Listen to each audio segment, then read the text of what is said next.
To accounts classes. Today I will discuss with you depreciation. Let's start. इसमें सबसे first हम लोग देखेंगे meaning of depreciation, causes of depreciation, और देख लेंगे methods of recording depreciation, method of providing depreciation. तो चलिए स्टार्ट करते हैं। इसमें पहला मीनिंग देखते हैं। In every business there are certain assets of a fixed nature that are needed for the conduct business operations। मतलब प्रत्येक बिजनेस में there are certain assets of a fixed nature।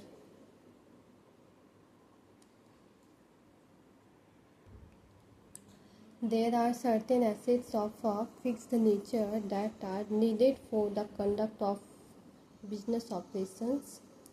जिसमें प्रत्येक बिजनेस में जो है certain assets of a fixed nature की जो है निश्चित संपत्तियाँ होती हैं that are needed for the conduct of business operations। जिसकी आवश्यकता जो है बिजनेस को कंडक्ट करने में, संचालित करने में पड़ती है। Some examples of such assets. ऐसे एसेट्स का कुछ एग्जाम्पल जैसे building, plant and machinery, motor vehicles, furniture, office equipments, ये सारा जो है कुछ एग्जाम्पल्स है ऐसे एसेट्स की। These assets have a definite span of life। ये सब एसेट्स जो है वो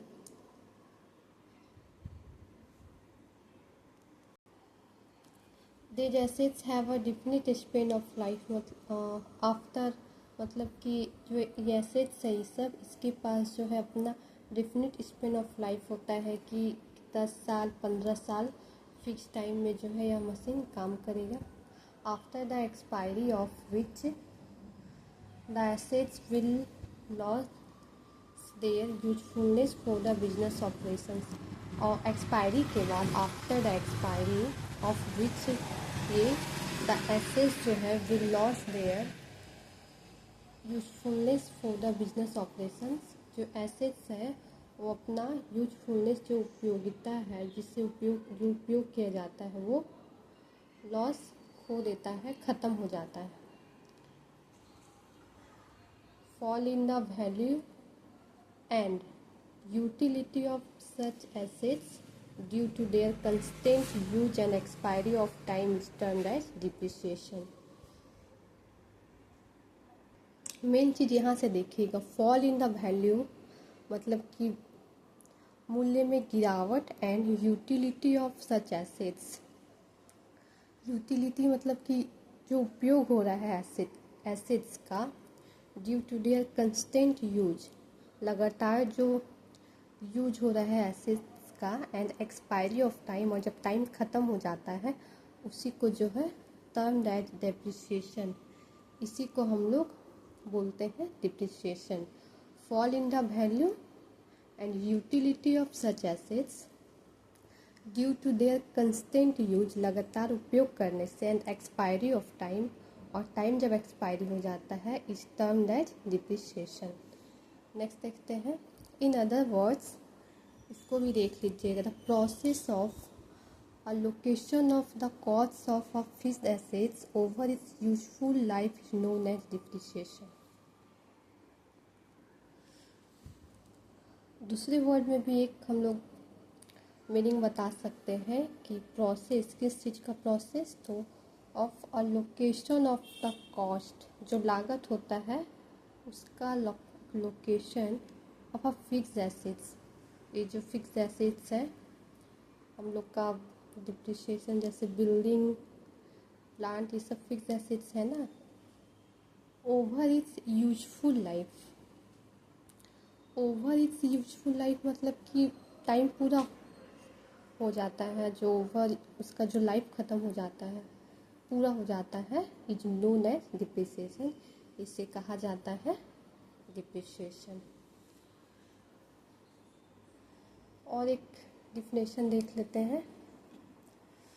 depreciation is the gradual and permanent decrease in the value of an asset from any cause। Depreciation जो है is the gradual and permanent decrease in the value of an assets. जो asset होता है, जो asset की जो मात्रा होती है वो परमानेंट डिक्रीज होता है, मतलब घटता है। ग्रेजुअल एंड परमानेंट डिक्रीज जब हो जाता है एसेट में कोई कारण से, फ्रॉम एनी कॉज, तो हम लोग उसे भी डिप्रिसिएशन के नाम से जानते हैं, अकॉर्डिंग टू R.N. कार्टर। चैनल को सब्सक्राइब और शेयर कर दीजिएगा जो लोग भी देख रहे हैं। नेक्स्ट कुछ देख लेते हैं कॉजेज ऑफ डिप्रिसिएशन, कि डिप्रिसिएशन किस कारण से हो सकता है या होता है। इसमें हम लोग कुछ मेन कॉजेज देख लेते हैं, ज़्यादा नहीं देखेंगे नहीं तो बहुत लंबा बन जाएगा वीडियो।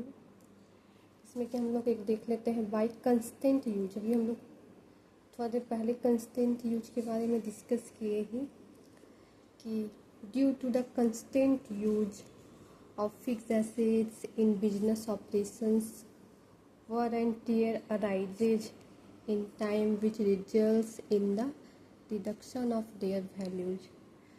कि हम लोग एसेट्स को जो है लगातार यूज करेंगे तो उसमें जो कमी आएगी वो उसका कारण हो सकता है।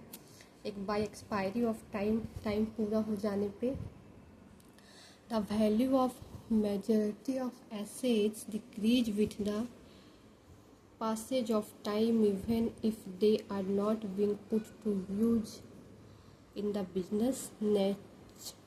natural forces such as rain, winds, weather, ये सारा जो है एक्सपायरी ऑफ टाइम में आ जाएगा। Contribute to the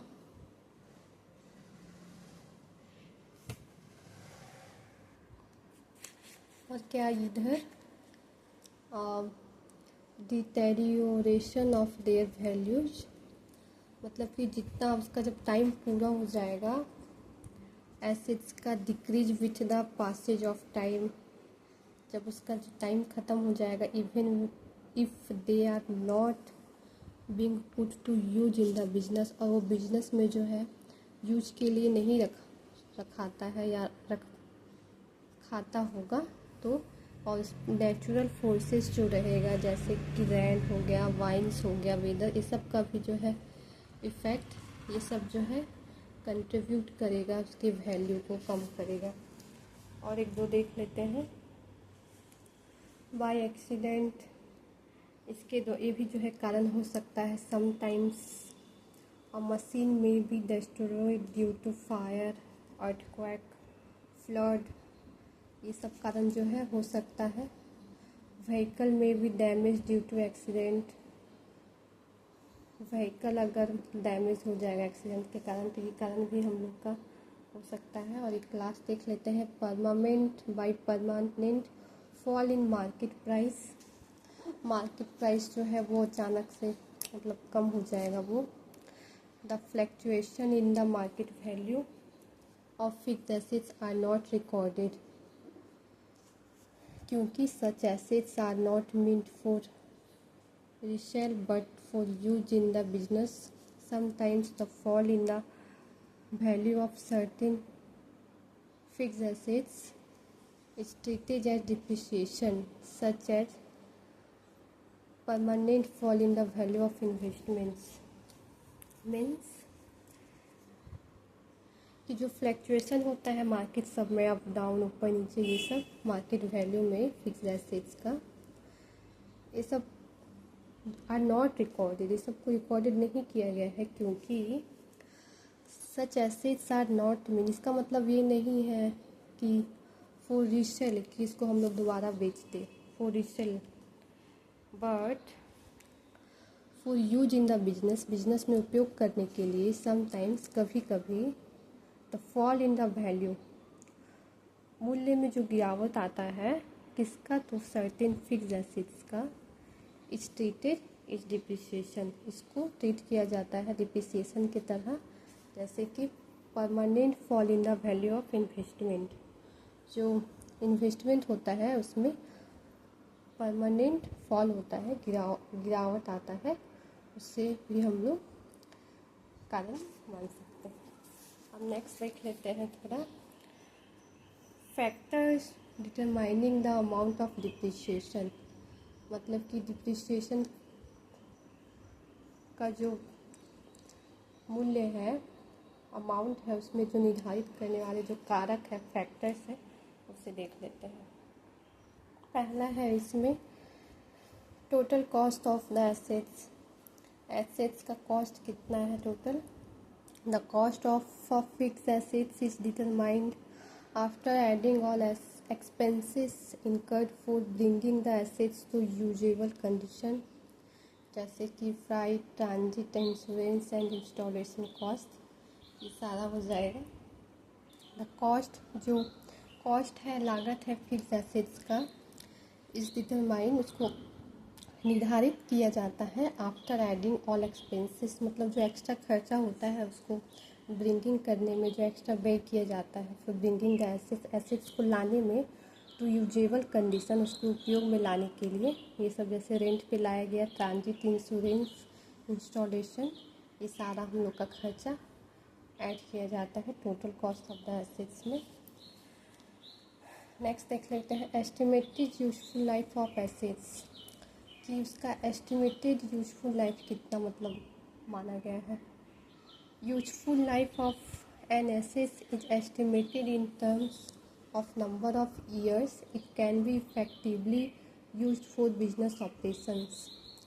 useful life मतलब कि कितना साल ये चलेगा एसेट्स ऑफ एन एसेट्स, इस एस्टिमेटेड, जिसको अनुमानित किया जाता है in terms of number of years,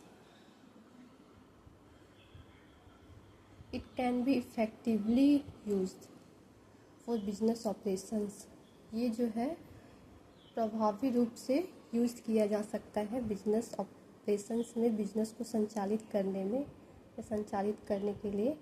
जैसे कि एग्जांपल बता रहा है कि कोई if a machine can work for 25 years, यदि कोई मशीन जो है वो 25 साल तक काम कर सकता है, but it's likely to become obsolete in 15 years on account of availability of a better type of machine due to improved technology, its useful life will be considered as only 15 years, मतलब कि वो 25 साल काम कर सकता है machine, लेकिन जो है उसका जो ऑब्सोल्यूट है कि वो परफेक्ट काम जो है वो 15 ईयर्स में ही उसका मतलब कंप्लीट होगा, बेटर टाइप से वो काम करेगा, उसका इम्प्रूव टेक्नोलॉजी जो है, तो हम लोग उसको कंसिडर करेंगे only, useful life will be consider as only 15 years, 15 years ही हम लोग कंसिडर करके चलेंगे कि जो है यह परफेक्ट काम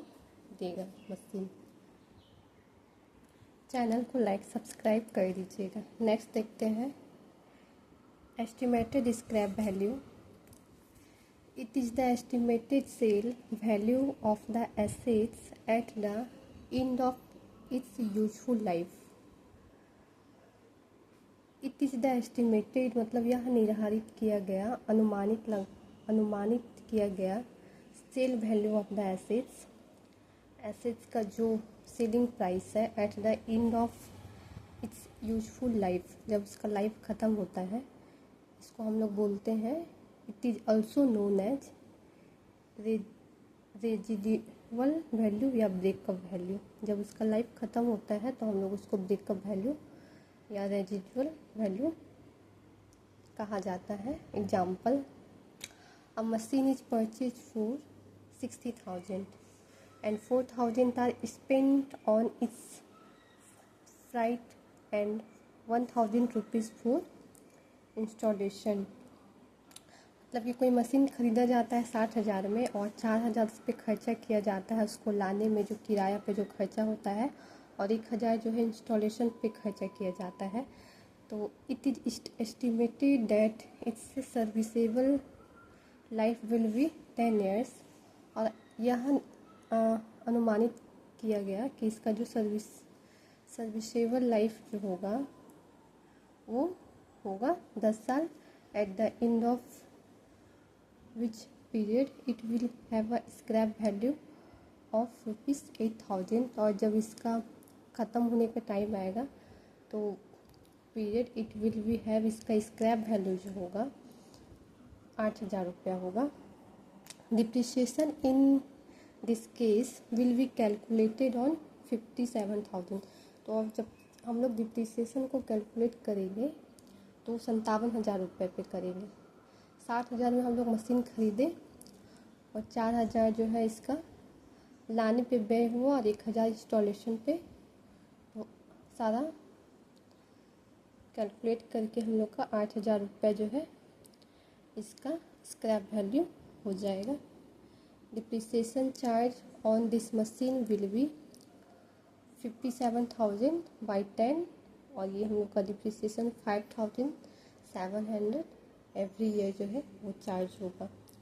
यहाँ पे ये 8,000 माइनस किया जा रहा है। 60,000 की मशीन खरीदा गया, 4,000 एक्सपेंसेस और 1,000 इंस्टॉलेशन और माइनस कर दिए हम लोग 8,000 जो हम लोग का ये स्क्रैप वैल्यू है। यूज करने के बाद जो स्क्रैप वैल्यू जो बेचा जाएगा, यहाँ पे पता है कि estimated sale value of the assets, कि जितना कि अनुमानित किया गया कि इस मशीन को इतना में बेचा जाएगा उससे ही स्क्रैप वैल्यू कहते हैं।